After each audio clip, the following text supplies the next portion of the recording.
Welcome to the slop farm. Enjoy the video. You start by placing the legitimate encrypted keys into the Cemu folder so the emulator can decrypt games. This is how Cemu authenticates content.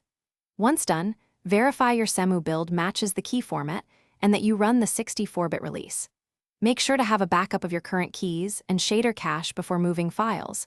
This prevents regressions.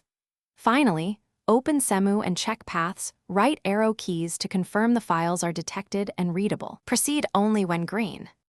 Now focus on the middle steps that fix encrypted key errors.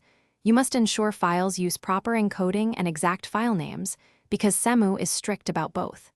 If a key entry looks corrupted, open it in a plain text editor and resave as UTF-8 without BOM. That often resolves parsing failures.